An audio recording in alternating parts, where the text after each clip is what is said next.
Hello student, कैसे हैं आप लोग। आज हम बात करेंगे आपके लिए 10th क्लास का जो चैप्टर 8 है ट्रिग्नोमेट्री, उसमें पार्ट टू भी बच्चों आपके लिए काफ़ी इंपॉर्टेंट पार्ट है, क्योंकि प्रीवियस के अंदर कई बार एग्जामिनेशन में यहाँ से भी 1 मार्क्स एंड 2 मार्क्स के ऑब्जेक्टिव क्वेश्चन कई बार पूछे गए। तो स्टार्ट करते हैं आपके लिए पार्ट टू के अंदर आज हम इस टेबल के ऊपर डिटेल में क्या करेंगे, डिस्कस करेंगे। यहाँ पे ट्रिग्नोमेट्री की 0 से लेकर 90 तक की वैल्यू को हमने क्या कर रखा है, एक्सप्लेन कर रखा है। जैसे देखिए ध्यान से, साइन ए, ये जो ए है ना वो इसके एंगल को क्या कर रहा है, कंसीडर कर रहा है। तो साइन थीटा, तो साइन 0 डिग्री की वैल्यू क्या होती है, 0। साइन 30 डिग्री की वैल्यू 1/2। अगर ए की जगह 30 आ जाएगा तो हम पाएंगे साइन 30 डिग्री की वैल्यू 1/2, साइन 45 की 1/√2, साइन 60 की √3/2 और साइन 90 डिग्री की वैल्यू 1 होगी। सिमिलरली कॉस 0 डिग्री की वैल्यू 1, कॉस 30 की वैल्यू √3/2, कॉस 45 की वैल्यू 1/√2, कॉस 60 की वैल्यू 1/2, कॉस 90 की वैल्यू 0। ऐसे ही tan 0 डिग्री की वैल्यू क्या होती है बच्चों, 0, tan 30 की वैल्यू 1/√3, tan 45 की वैल्यू 1, tan 60 की वैल्यू √3 और tan 90 की वैल्यू क्या होती है बच्चों, नॉट डिफाइंड। ठीक है जी। तो आपको स्टार्टिंग की 3 वैल्यू को याद रखना है। उसके बाद हमें ध्यान रखना है कि जो कॉसेक थीटा होता है ना, ये साइन थीटा का रेसिप्रोकल होता है, मतलब उल्टा होता है। जैसे हम कह सकते हैं कि साइन 0 डिग्री की वैल्यू 0 है, तो अगर हमें कॉसेक 0 डिग्री की वैल्यू निकालनी हो तो साइन 0 डिग्री की वैल्यू को क्या कर देंगे, रिवर्स कर देंगे, उल्टा कर देंगे।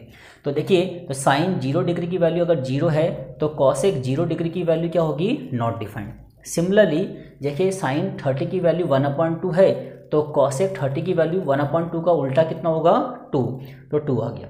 ऐसे ही जो सेक थीटा होता है ना, वो कॉस थीटा का रेसिप्रोकल होता है, और ये कॉट थीटा जो है वो टैन थीटा क्या होता है, रेसिप्रोकल होता है। ठीक है जी। अब देखिए, अब बात करते हैं आपके क्वेश्चन पे। तो स्टार्टिंग के जो 6 क्वेश्चन है ना, वो हमने फर्स्ट पार्ट में क्या कर लिए हैं, कवर अप कर लिए हैं। और आज बात करते हैं क्वेश्चन नंबर 7 से लेकर क्वेश्चन नंबर 14 तक। तो क्वेश्चन नंबर 7 की बात करें तो the value of sine square 30 plus cos square 45 और प्लस कॉस स्क्वायर 30 की हमें वैल्यू फाइंड करनी है। अब देखिए बच्चों, तो साइन 30, तो साइन 30 डिग्री की वैल्यू कितनी होती है, साइन 30 की वैल्यू कितनी होती है बच्चों, 1/2। तो यहाँ लगा देंगे स्क्वायर। कॉस 45, तो कॉस 45 की वैल्यू क्या होती है बच्चों, 1/√2, यहाँ भी स्क्वायर लग जाएगा। फिर कॉस 30, तो कॉस 30 की वैल्यू क्या होती है बच्चों, √3/2 और यहाँ पे स्क्वायर लग जाएगा, क्योंकि यहाँ पे भी क्या लगा रखा है इन्होंने, स्क्वायर लगा रखा है। अब सॉल्व कर लीजिए बच्चों, 1/2 का स्क्वायर 1/4, इसका 1/2 और इसका 3/4। एलसीएम क्या आएगा बच्चों, 4 आएगा। ये 1 है, 2 को 2 से करेंगे तो 2 हो जाएगा और यहाँ पे 3, तो आ गया 6/4। इसको हम कर सकते हैं 3/2। ठीक है बच्चों। तो कुल मिला के आपका क्वेश्चन नंबर 7 कवर अप हो गया। अब बात करते हैं क्वेश्चन नंबर 8 की। The value of sine square 30 minus cos square 30। तो देखिए बच्चों, तो साइन 30 की वैल्यू कितनी होती है बच्चों, 1/2 और कॉस 30 की वैल्यू कितनी होती है बच्चों, √3/2। अब देखिए 1/2 का स्क्वायर तो 1/4 होगा और √3/2 का स्क्वायर होगा तो 3/4 और एलसीएम सेम है तो नीचे तो 4 आ जाएगा और 1 में से 3 गया तो माइनस का 2, तो इट्स मीन्स माइनस का 1/2 आपका फाइनल आंसर आ गया। ठीक है जी। क्वेश्चन नंबर 2 भी आपका कवर अप हो गया। अब बात करते हैं क्वेश्चन नंबर 9 की। क्वेश्चन नंबर 9 क्या है, देखिए, द वैल्यू ऑफ tan 45। तो tan 45 डिग्री की वैल्यू कितनी होती है, 1। तो tan 45 की वैल्यू कितनी होती है बच्चों, आपका 1 होती है। और साइन 45 की वैल्यू कितनी है बच्चों आपकी, देखिए 1/√2 और cos 45 की वैल्यू भी 1/√2। कोई डाउट नहीं किसी को। एलसीएम बच्चों सेम है, तो 1 कितना हो गया आपका, 2/√2। ये √2 कहाँ चले जाएगा, रेसिप्रोकल हो जाएगा, तो √2 ऊपर आ जाएगा, नीचे बचेगा आपका 2। और जैसे कि हम जानते हैं कि इस 2 को हम लिख सकते हैं 2 टाइम्स √2, तो ये कैंसिल हो गया, तो आपका फाइनल आंसर आ गया 1/√2। कोई डाउट नहीं बच्चों। अब बात करते हैं क्वेश्चन नंबर 10 की। क्वेश्चन नंबर 10 क्या है बच्चों, which of the following is not defined. इन चारों में से कौन सा नॉट डिफाइंड है, मतलब किसकी वैल्यू नॉट डिफाइंड है। तो देखिए, कॉस 0 डिग्री की वैल्यू क्या होती है, 1। tan 45 की वैल्यू क्या होती है बच्चों, 1। ठीक है जी। सेक 90 की वैल्यू क्या होती है, नॉट डिफाइंड। देखिए, सेक 90 की वैल्यू क्या होती है आपकी, नॉट डिफाइंड। दिस मीन्स आपका सी ऑप्शन बिल्कुल करेक्ट है। ठीक है। अब बात करते हैं क्वेश्चन नंबर 11 की। क्वेश्चन नंबर 11 क्या बच्चों, देखिए tan 5 theta equal to 1 then the value of theta. अब देखिए टेन साइन कॉस, ट्रिग्नोमेट्री के जो 6 रेशियो होते हैं इनके पीछे कोई भी एंगल दिया हो ना, उस पूरे को हम क्या मानते हैं, थीटा मानते हैं। ठीक है जी। तो देखिए टेन 5 थीटा इक्वल टू 1 है, तो हम पहले क्वेश्चन लिख लेते हैं टेन 5 थीटा इक्वल टू 1। अब देखिए हमें पता है जैसे कि जो 5 थीटा है ना, ये पूरा क्या है, इसका एंगल है, तो हम बोलेंगे टेन थीटा की वैल्यू 1 कब होती है। तो देखिए टेन थीटा की वैल्यू 1 कब होती है, देखिए टेन थीटा की वैल्यू 1 कब होती है, 45।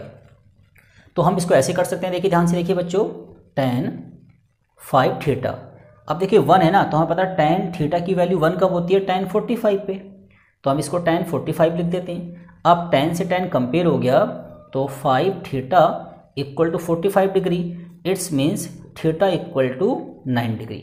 ये क्वेश्चन काफ़ी इजी है और काफ़ी इंपॉर्टेंट क्वेश्चन भी सीबीएसई के पर्पज से हैं। आगे देखिए बच्चों, अब बात करते हैं क्वेश्चन नंबर किसकी, 12 की। तो 2 साइन 2 थीटा इक्वल टू √3 है, तो हमें थीटा की वैल्यू क्या करनी है, फाइंड करनी है।